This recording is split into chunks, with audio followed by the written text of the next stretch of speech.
out of over 1,000. And that exercise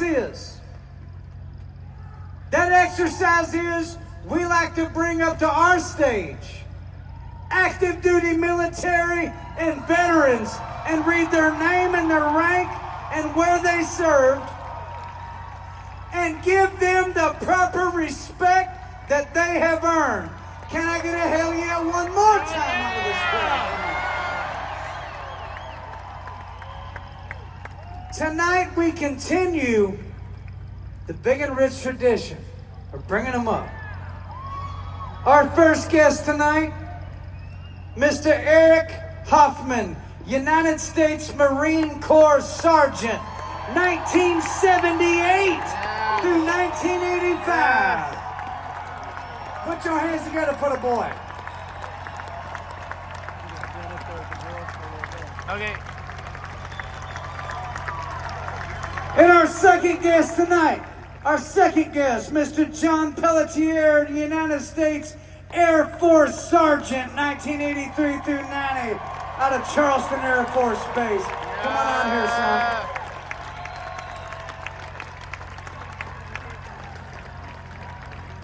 Good to see you, boys. Step right up here in the middle now. We want to put you front and center now.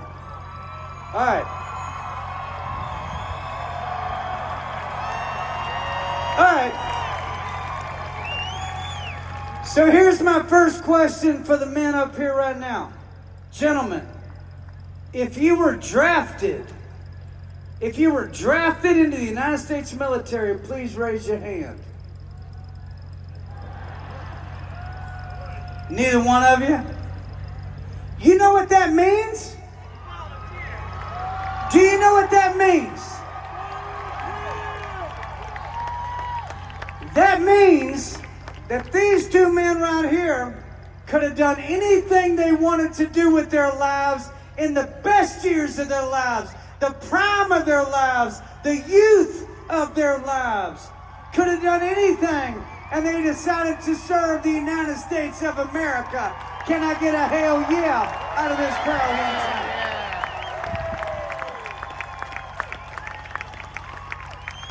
So here's how we like to do it. Me and Big Kenny, we like to hand the microphone over to our veterans.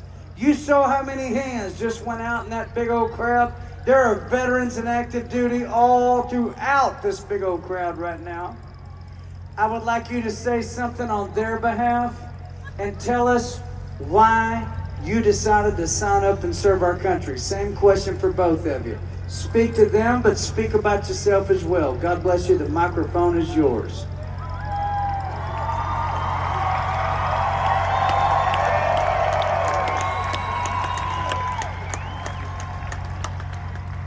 Truly humbled, and I thank you. I love America. That's all the reason you need. America!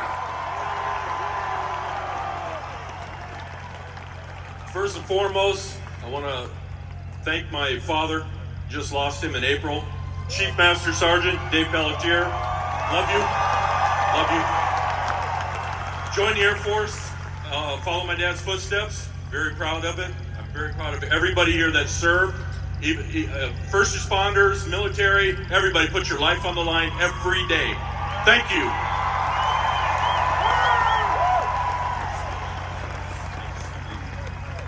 Thank you, boss. Appreciate it.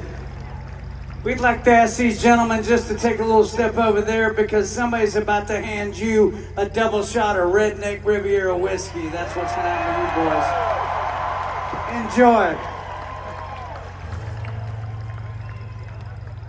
We'd like to play a song now written about a Vietnam veteran that Big Kenny and I became friends with early on in our career in a little town called Deadwood, South Dakota. If we got any motorcycle people, you know where that's at, right? Just outside of Sturgis.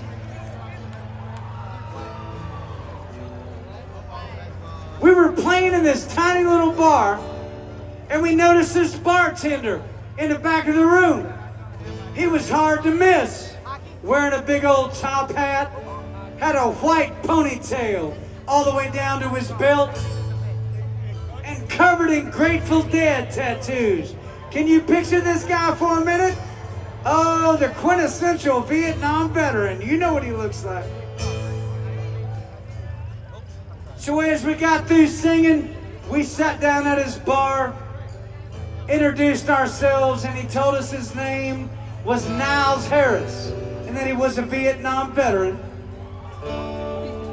And then he began to tell us about a battle that he was in on November 8th, 1965 in War Zone D in Vietnam.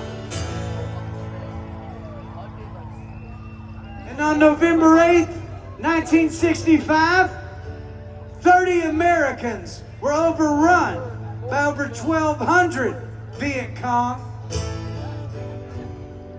And they killed every last one of our boys that day, except for our buddy and 2 others. But they shot him up so bad that he came back to the States, and he spent 2 years at Walter Reed Medical Center getting over his injuries. But would you like to know what that boy did when they finally discharged him out of Walter Reed? I'm asking Michigan, would you like to know what the boy did when he walked out of that place?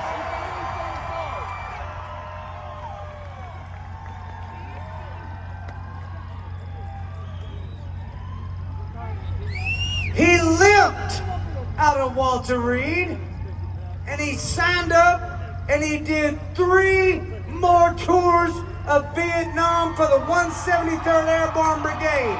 That's what he did. And he's a hero. So we wrote a song about him. We dedicate this song to him, all of our active duty, all of our veterans in attendance, the boys and girls overseas in harm's way, and the 13 plus that never came back from Afghanistan. They will never be forgotten on this stage. This is called the 8th of November. I said 1, 2, 3, 2, 2, 3.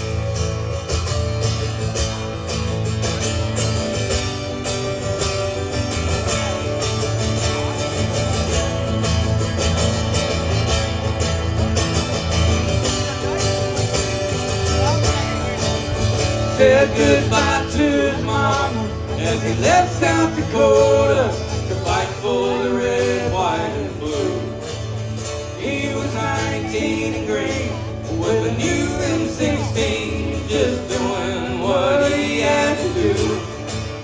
He was dropped in the jungle where the choppers would rumble with the smell of napalm in the air. Then the sergeant said,